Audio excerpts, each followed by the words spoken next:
Friends, welcome back to my channel smile world. I am doctor Ruchi. कैसे हैं आप लोग? उम्मीद करती हूँ कि आप अच्छे होंगे एंड आपके दांत भी अच्छे होंगे। अभी कोई भी एक मिसिंग टीथ अगर हमारे मुंह में है तो उसे रिप्लेस करने के लिए लोग डेंटल इम्प्लांट का ऑप्शन ढूंढते हैं।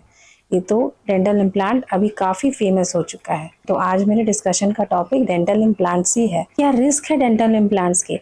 कौन से पेशेंट्स को नो टू डेंटल इम्प्लांट्स है? Absolutely no. तो लेट्स स्टार्ट द वीडियो। तो सबसे पहले मैं बात करूंगी ब्लीडिंग डिसऑर्डर्स की। जिस पेशेंट्स को ब्लीडिंग डिसऑर्डर्स होते हैं उसमें क्या होता है कि ब्लीडिंग रुकता नहीं है। क्यों नहीं रुकता है? क्योंकि क्लॉट फॉर्म होता है। क्लॉट जो फॉर्म होता है वो फॉर्म ही नहीं होता है, वो लेट से डिले हो जाता है उसका प्रोसेस, तो इसलिए ब्लीडिंग होती है उस जगह पे। तो उस केस में अगर हम डेंटल इम्प्लांट्स देते हैं तो ऑब्वियसली सर्जरी तो होगा, और सर्जरी होने के बाद क्या होगा, ब्लीडिंग रुकेगा ही नहीं। तो how can we think for dental implant? तो for bleeding disorders there is no to dental implants. Secondly हम बात करते हैं ऑस्टियोपोरोसिस की।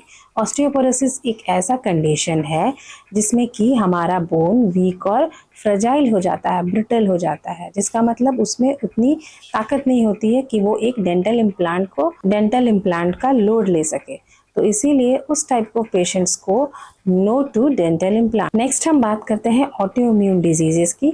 ऑटोइम्यून डिजीजेस क्या होता है? वो होता है कि हमारा इम्यून सिस्टम मिस्टेकनली हमारे हेल्दी सेल्स को डैमेज करता है। तो अगर हम वहाँ पे डेंटल इम्प्लांट अगर देते हैं उस पेशेंट्स में तो क्या होगा, वो प्रॉपरली हील नहीं होगा। तो फिर no to the autoimmune patients. Next बात करते हैं सबसे बड़ी रीजन की, जिसमें है कि अनकंट्रोल्ड डायबिटीज। अनकंट्रोल्ड डायबिटीज जिसमें हमारा ब्लड शुगर लेवल बहुत हाई रहता है, उसमें क्या होता है, रिस्क ऑफ इन्फेक्शन भी हाई रहता है, और क्या होता है, वुंड हीलिंग मेरा लो होगा, डिले होगा। इसलिए no to the uncontrolled diabetic patients. Next हम बात करते हैं स्मोकर्स की।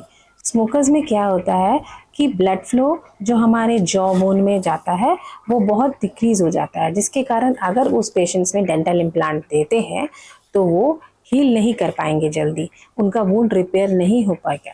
इसलिए स्मोकर्स को भी नो। नेक्स्ट बात करते हैं हम एनी भी लोकल पैथोलॉजिकल रीजंस की, जिसमें कुछ भी हो सकता है। कोई डेंटल केरीज हो सकती है, कोई डिके टूथ हो सकता है, कोई एब्सेस हो सकता है, कोई गम रिसेशन हो सकता है, एनीथिंग, एनी डेंटल प्रॉब्लम। उसमें भी हम क्या करेंगे, फर्स्ट हम उस चीज़ को क्योर करेंगे एंड देन फिर हम उसमें डेंटल इम्प्लांट दे सकते हैं। तो ये एब्सोल्यूट कंडीशन नहीं है। नेक्स्ट हम बात करते हैं ब्रक्सिज्म की। ब्रक्सिज्म क्या होता है? ब्रक्सिज्म क्लेंचिंग ऑफ माउथ होता है, जिसमें पेशेंट्स अपने दांत को ऐसे ऐसे ऐसे करके हमेशा ग्राइंड करते रहता है। तो वो उसका हमेशा क्लेंचिंग करने की आदत से वो क्या होगा, लूज हो जाएगा, वहाँ पे उसका नट्स लूज होगा और वो फ्रैक्चर भी कर सकता है। इसलिए पहले उन पेशेंट्स में हम क्या करेंगे, पहले हम उन पेशेंट्स में माउथ गार्ड देंगे। माउथ गार्ड देने के बाद फिर हम डेंटल इम्प्लांट थिंक कर सकते। अगेन हम बात करते हैं प्रेगनेंसी एंड लैक्टेटिंग वुमेन्स के बारे में। उसमें भी हम डेंटल इम्प्लांट्स नहीं देंगे। क्यों नहीं देंगे? क्योंकि उसमें एनेस्थीसिया का रोल होता है, और हम जानते हैं कि anaesthesia is harmful to the baby in the वॉर्म। So no to the pregnant and lactating. Next हम बात करते हैं यंग एज पेशेंट्स की। यंग एज पेशेंट्स में क्या होता है कि उस समय उनका जॉ फॉर्मेशन कंप्लीट ही नहीं होता है, वो स्ट्रॉन्ग नहीं होता है इनफ एक डेंटल इम्प्लांट को होल्ड करने के लिए। इसलिए no to the young age. Next हम बात करते हैं टीबी की। टीबी, ट्यूबरकुलोसिस जिसे बोलते हैं, वो एक बैक्टीरियल इन्फेक्शन है जो लंग्स में होता है पेशेंट्स के। इसलिए उस कंडीशन में भी हम एक डेंटल इम्प्लांट नहीं देंगे, क्योंकि लंग्स से हमारा बैक्टीरिया डेंटल इम्प्लांट्स में भी आ सकता है और फिर वहाँ पे इन्फेक्शन हो सकती है। इसीलिए no to the TB. Next हम बात करते हैं कैंसर पेशेंट्स की। कैंसर भी हमें पता है कि क्या है, uncontrolled division of the cells. तो वहाँ पे भी हम डेंटल इम्प्लांट नहीं देंगे। सो कैंसर पेशेंट्स में भी नो डेंटल इम्प्लांट। तो ये हो गए कुछ टॉप रीजंस जिसमें हम की डेंटल इम्प्लांट्स नहीं देते हैं उन पेशेंट्स को। ओके फ्रेंड्स, तो फिर आई थिंक आपको मेरा वीडियो इन्फॉर्मेटिव लगा होगा।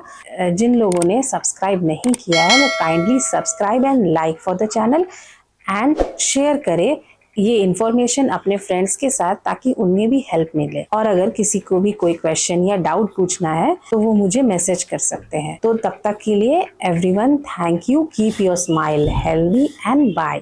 Thank you.